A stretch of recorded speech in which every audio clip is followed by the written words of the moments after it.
Hello, I'm Martin Smith and this is your UFX Markets Week in Review. Today we'll cover some of the major financial events of the past week and discuss how they impact the global currency markets. But before we cover headlines of the week, let's look at last week's rises and fallers. The euro-dollar pair had another rough week, mostly over concerns surrounding the Greek debt crisis. All in all, the pair fell just under 0.8% and was last trading at 141.51. The pound fell for the fourth week in a row versus the dollar, dropping to 159.67 for a total weekly loss of around 1.2%. The dollar yen had a mixed week, but came up with a small gain, adding 0.38%. And when the pair closed on Friday, it was last trading at 80.42. The dollar mostly gained against the CAD this week, gaining 0.75%. The dollar CAD was last trading at 0.9873. In commodities this week, August crude orders had another rough week, tumbling down 3.2% to $90.20. This was a little surprising considering that oil had gotten off to a good start, but a horrendous day on Thursday took away all of the momentum and the gains.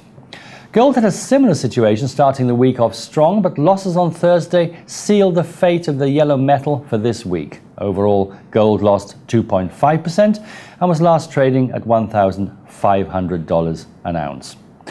In the news this week, the sovereign debt crisis in Europe took center stage as policymakers fear that Greek lawmakers may not pass a €78 billion austerity package, which could be the fifth loan payment received by the country. Greek Prime Minister George Papandreou barely won a vote of confidence last week, and he must now push through a series of budget cuts and asset sales in order to maintain EU support to avoid a default. The situation is a testy one, and it has affected markets far and wide. The euro fell to a record low against the Swiss franc, touching 118.06 on Friday, the lowest level since the multi-nation currency debuted in 1999. The Swiss franc is often seen as a stable currency and one that operates as a safe haven for investors in times of economic uncertainty. With low manufacturing outputs in the US and retail sales down around the world, the global economic atmosphere is one of minimal risk appetite. If Greece happens to default, there is a fear that the crisis will spread and emerging markets will also be susceptible to it. Emerging markets are usually linked to growth, but because they are not established enough, they're considered a higher risk investment. When investors are unwilling to pour money into riskier investments because there's a greater fear of economic uncertainty, especially in terms of manufacturing and growth, emerging markets usually suffer as a result. As an example, using the current climate, the Brazilian real fell for the third week in a row and the country is now trying to fight off inflation. One reason Brazil is suffering is because their economy is linked to commodities. And with less manufacturing, there are less resources required.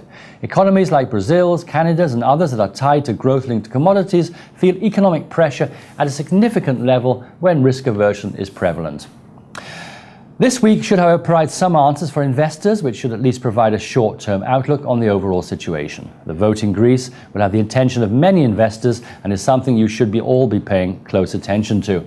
If the vote does not pass, the euro could take a significant fall. But if the opposite plays out, renewed confidence could see a very positive reaction for investors.